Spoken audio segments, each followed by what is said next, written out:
What is going on, everybody? If I could please get you to subscribe to the channel, Lock Up Talk. Man, I shot a great video for y'all today, man. We were down at the river, we were enjoying our Saturday, and I decided, hey, I'm gonna break the camera out. I'm gonna do some shooting with the river behind me after I got done swimming. Unfortunately, there was music in the background of this video, and I cannot put that on YouTube. I do not want to get a copyright strike. I do not want to get a strike, period. I don't want no smoke from YouTube or any other artist. But I am going to go down there tomorrow and I am going to shoot a video. It will be great. It's going to have the background. It's going to be a great time. Please join me. Subscribe. I'm going to go ahead and tell the story that I told today at the creek. I recorded it, but I'm not going to be able to put it up, so I'm just going to go ahead and redo this story. I want to let y'all know a little bit about why I am wanting to take kind of a move in the direction of putting the spotlight on these on these prisons in Missouri for good behavior and bad behavior. I want good behavior to be recognized, and I want bad behavior to be recognized. A lot of these inmates, convicts, a lot of them, they're done wrong, man. Not all of them. I'm not saying all the guards are like that, this, that, and the other. But there is a lot of foul shit that I have seen go on in the Missouri Department of Corrections.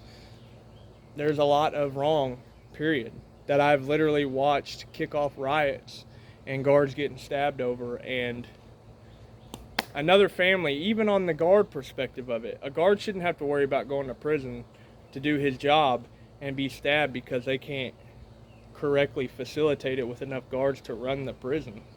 Like, in both areas, this shit needs to be fixed. A lot needs to be fixed. The cruel and unusual punishment, main thing I want to focus on. And I'm going to be bringing videos from inside the Missouri Department of Corrections. I'm working on that right now. I'm talking to a lot of my homies in there, and I am cooking up all this. The story I'm going to get into you with today is, man, it's one of the main reasons why I want to get into this topic, because of the way I was done a couple of times. So if you remember, I had talked about breaking my ankle in prison. I literally have plates in my ankle. They had to do reconstructive surgery on my ankle in prison, right? And the reason for this, other like prisons I get, they call them like running fades or having a fight train ran on you, whatever that is. It is kind of like that in Missouri, and it ain't like that. So when I was in diagnostics, man, when I first got moved down to the max wing, I was in the trailer park. And the trailer park is about 8 bunk beds out in the open dorm. And what you're doing is you're going to be out there until they can adjust everybody around, which there's not a lot of people transferring out in level 5 diagnostics. It takes about 6 months, to be honest. So you're allowed to be in a trailer park, but what they're doing is they're trying to keep space freed up until a bunk can open up for you in behind a closed door. So you're going to be out here and you're going to use the trailer park bathroom. The trailer park bathroom is just a cell without a door. It's got the bunk, it's got the toilet, all that. We, in the trailer park, use the trailer park bathroom. But this is also where everybody fights, right? This is where everybody gets down. This is where shit cracks. This is where people rap. This is where people do everything, right? The office, the trailer park bathroom. We had a thing, it wasn't like running fades or fight trains on people. Like, people get robbed. They had people running their cells and poked up, their stuff taken every day. Like, you get robbed. Like, people will get robbed in there every day, right? But we had like where we would fight for trays. And man, I came across my match, plain and simple. I ran into this dude, George, and yeah, I broke my ankle. And this is what happened. So I'd been in a couple squabbles, man. I even won some trays, some bread. What happens is you fight for your breakfast tray. You fight to win, you get an extra breakfast tray, whatever. That's if the man's putting up whatever, or if he comes and he challenges you and you don't accept, then you're just gonna be paying your food. So you're gonna fight. So George is probably my third fight. He was my third fight. And we get to going at it. George is short and he's stocky, right? But he's a brick shithouse. I'm tall and lanky. I'm trying to keep him at bay, right? Keep him at bay, and just pepper him, keep him on the outside. He's trying to get in and throw bombs and grab and whatever. And really at first, we went in there wrestling, got heated. Then we start kind of like slap boxing, and then next thing I know, we're in there fighting. And it's for a tray. And that's the next thing I know. George grabs me, man. George was a strong dude. George grabs me. Bam, grabs me, locks me, and goes to throw me, right? And when George goes to throw me, I plant my feet on the ground, and I'm trying not to let that happen. It happened. But while it happened, my body is being lifted, right? It's being lifted like I'm about to go this way, and my feet are planted. My left foot was planted. It was planted, and it stayed planted. My body went that way, my leg went that way, and literally my ankle was dangling like that. I needed reconstructive surgery. It was snapped in two. So immediately, my homies jump in. They're like, get off him, he's done. And George don't realize what's going on. George is still kind of going, and I'm not even caring if I'm not trying to cover up if I'm getting hit or nothing. I know what just happened. I watched the whole thing. It was like slow motion. I watched the whole thing happen in slow motion. I watched my ankle snap in two in slow motion. So whenever George is like, oh shit, and he realized what's going on. So my homies are in there. Now we're like, what do we do? Fuck, we gotta go tell the guards, you're fucked up. So I'm trying to think of what to do. I'm like, man, splash water all over the ground. So he splashed water all over the ground. And I'm like, man, I'm just gonna tell him that my homie, I gotta tell him something about like, homies were in here rapping. I was in here listening to them because they're gonna review the cameras. They're gonna see everybody coming in and out of this cell. So that was going to be the story. I was sitting on the bunk. There was water on the ground. I was listening to my homie Dakota rap. And I went to jump down to use the bathroom. And when I did, there was water. And I whoop, and snapped my ankle. So the guards come in. They get me. It's around 9 o'clock. Right before 10 o'clock at night. 10 o'clock count. Last count for the night. I mean, other than what they do while you're asleep. So 9 o'clock. They get me up to the TCU, which is basically the hospital in prison, right? It's where all the terminally ill are, people in wheelchairs that are like not good, like sick people. They're in there and hurt people. So they put me in there for the night. Don't let me call nobody. They don't let me call nobody. They're already moving towards like, this is kind of strange. How did this happen? But they're not to the point to where like they know how bad it is, like how bad my ankle is. They're thinking it's so huge that they're thinking it's just a sprain. And I'm trying to tell them, no, it's snapped in two. So they immediately come in, put me on disc seg, so I can't call nobody. I can't do that. I can't call my people home. Can't tell them I just broke my leg, my ankle. Can't tell them nothing, that I'm laid up. They give me 2 ibuprofen, right? And they tell me, it's looked like it's probably a sprain. And I'm telling them, no. I can hear the bone. I've seen it happen. It was like this. Like they know, right? But no, they're claiming, well, the doctor will be here at 9 in the morning, around 9, 10 in the morning, and he'll get an x-ray then, right? That's 12 hours away. That's in 12 hours. I need to go to the emergency room an hour ago. Like, it's bad. I'll show you the scar in a minute. So they give me 2 ibuprofen and tell me good night. We counted you. Good night. 1, 2, 3, 3, 4, 6, 9. Good night. I try to go to bed, man. I can't. There ain't no way. This thing is huge. And every time I would get up to go use the bathroom, I would get up and I would have to hop, right? I got 1 crutch and I would have to hop. And every time I would hop, I would hear the bone. Crazy. I would hear the bone click in my ankle. Hop, click. I would hear it. Click, click. My bone clicking, and it would hurt so bad every time, right?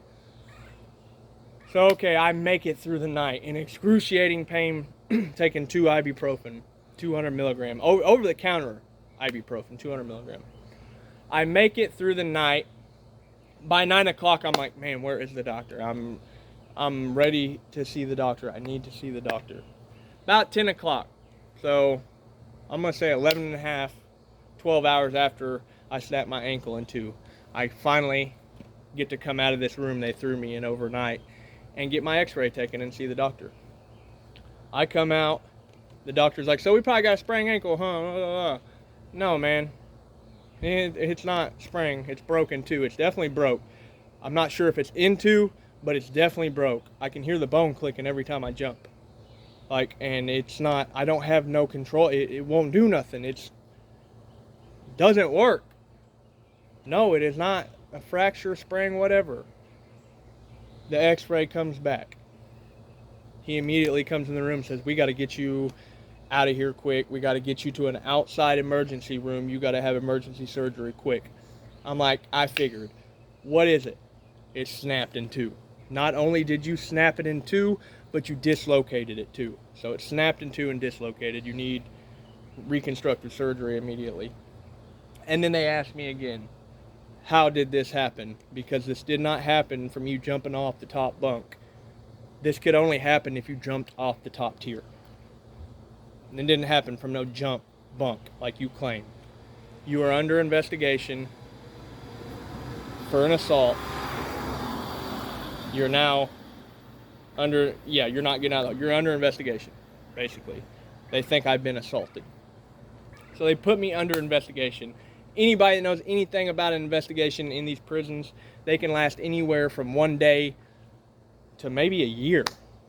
I really ain't seen them go past like 8 months, 10 months. But you're in the hole and you don't know what for.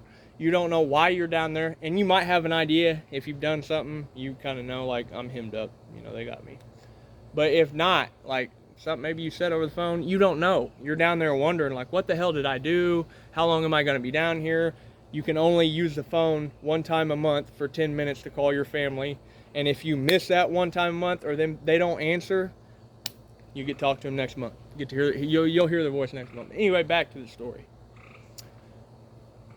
I got to go to the emergency room for emergency reconstructive surgery. They throw me in the back of a cop car. We get down to Cameron Regional in Cameron, Missouri. And at the door, they've already got the x-ray sent over. The doctors and everything are waiting at the door with a bed and fentanyl, a fentanyl shot. That's how bad they were ready. Like, they throw me in the bed, hit me with the fentanyl, and the fentanyl is not even really doing nothing. And at this point, I had been down. See, I've been in jail for about 8 months. And at this point, I had been in diagnostics waiting to be transferred. I'd just been C5. So I was waiting to be transferred to my level 5 prison. At this point, I had been down there for probably incarcerated for probably about a year. So I hadn't done no drugs in a year at all.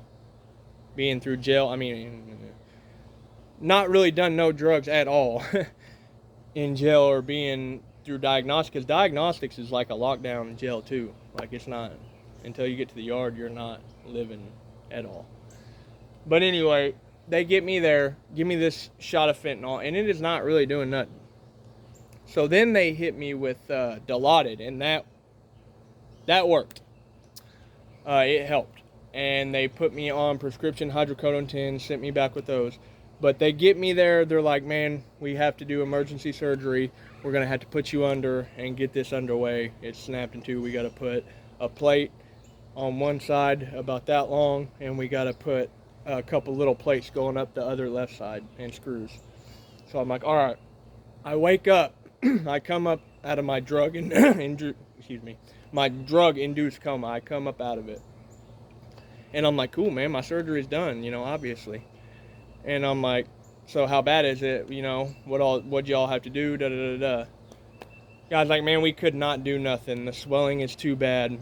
Whatever happened, you sit for too long. And the swelling the inflammation and the swelling is so bad from you sitting for as long as you did that we cannot perform surgery correctly on it right now. We will need to send you back to the prison for about 2 weeks, keep your ankle propped up, and try to have the swelling go down. I'm like, holy shit, I cannot believe this, right? All right, send me back to the prison with my ankle snapped in two with some hydrocodone 10s, right? Okay. So they send me back, man. And I go back, they throw me in the hole, right down to the hole. I mean, they kept me up in the TCU part for maybe another week while I was on these pain medications. but then they kicked me right to the hole, man. And I go, while I'm in the hole, I'm having to take showers in a jail cell pretty much, right? So I'm locked in, and I don't have the right stuff to wrap around my leg. So water gets down in there, and I get these blisters. Literally, I'll show you the scars. I'll take pictures of them and post them, but there's certain parts on my leg where the hair don't grow, because these blisters were literally that long from where the shower water got down in there, and I didn't have the right stuff to wrap it up and treat it right. So the water got down in there, and the little cast thing would rub on it, and the blisters were terribly huge, like hideously, like. And at this point, my arm or my leg was starting to become as big as my wrist, and it was just a bad deal. So they take me back for a checkup to see if I can go ahead and have my surgery. They put me out. They're like, we're going to put you out, and we're going to try to see what... They lied to me, basically. We're going to put you out and see what we can do. I come to with my leg hurting more than it had been, right? So I'm like, they did the surgery for sure this time. I'm like, I'm good. My procedure's done. I'm good. I'm like, so how did it go, doc? Oh, we wasn't able to do it. Like, the water got down in your cast and everything from you not being able to wrap it up properly, and it rubbed to the point, like the blisters, we had to cut them open, lance them, scrape them, and clean them out real good. And your ankle's still pretty swollen. You're going to come back in a week, and then hopefully we can do it then. Shit! Really? I'm in pain. You know what I mean? Haven't been able to talk to my family. By this time, I'm getting letters from my mom. I sent her out mail, and it hadn't reached her yet. By this time, I call my mom every day. I call the people I love every day. I call them every day. That's how it is, how it's always been. Even out here. I call them multiple times. I call my mom multiple times a day out here. That shit don't change. That shit should never change for anybody you love, whether they're in prison, no matter whatever. Don't ever turn your back. That's what it is. Anyway, my mom ain't hearing from me. She's right. I'm getting letters from her like, what's going on? Are you alive? What happened? Riot? Y'all locked down? Did I do something wrong? Of course not, Mom. Like, you could never do nothing wrong. Ever. My mom could never do nothing wrong. My mom's always been behind me and had my back 100% of the way when she shouldn't have. So I'm getting these letters, and immediately in my heart, like, damn, that's another emotional thing, a mental thing. Like, I'm like, it's hurting me, even more, because I can't let her know that, no, you've done nothing wrong, Mom, like, situation happened. I can't call her and let her know that. So I'm getting mail from her. So finally, another week rolls around. At this time, she's done gotten my mail and kind of knows what's going on. But I'm still not able to communicate with her. She doesn't know when I'm having surgery, if I'm going to die having surgery. They're not going to contact, because they're supposed to contact your family member when something like this happens. A broken bone, you have a seizure, anything. Emergency like that, you're supposed to contact your family, notify them. They don't do that. There's no reason for them to ask for an emergency contact from you. They don't call them, no matter what. I've seen dudes get stabbed and died and they haven't even called them. Like, literally, the family found out news. I go back finally. It's almost been a month with a broken ankle. I go back finally, and they're able to do my surgery. I get my surgery done. I come back, and they go ahead and move me back up to the TC wing, the therapeutic, the hospital wing, for like another week, because they got to give me narcotic pills now because I had my surgery, so they're giving me hydro-10s again. Give me those for about a week, and then immediately kick me right down with my newly reconstructed ankle, right down to the hole with another celly who I couldn't defend myself from if I needed to. Like, at this point, my leg was definitely the size of my wrist. My celly, luckily he was cool, he didn't mind getting up at breakfast or whenever he got his tray and get mine. Thank God he wasn't like, yo, I'm keeping your shit, you gonna fight for it? Because I would have hobbled on one leg and fought. Damn right I'm gonna fight for him. I'm hungry. I will fight you on one leg if I have to. That's how I broke this motherfucker. You know what I mean? Like, thank God it wasn't on no bullshit like that. Because I wouldn't have been able to defend myself to my best capabilities. And that would have been on them, man. That would have been on them too. The choices they made to continue to just treat me. Yeah, did I commit a crime and deserve to be there? Absolutely. Do I deserve to not be treated like a human? Because, I'm already here. I'm doing my time. Do I deserve that? No. Did my family deserve to have to go through that too? They're in here doing time with me. Just because we're out here don't mean they're not in there doing time with me. Did they deserve that? No. Do any of y'all deserve that? Nope. Not at all. They throw me back in the hole, man. I probably do another 2 months down there. At the end of the 2 months, I'm finally able to kind of hobble, you know, like this with my boot. Starting to get a little bit of muscle back in my leg. And I finally go see the committee. George had been down there on another fight, and when he went to the committee, he was under investigation too for this fight he'd been in. He told him what happened, you know.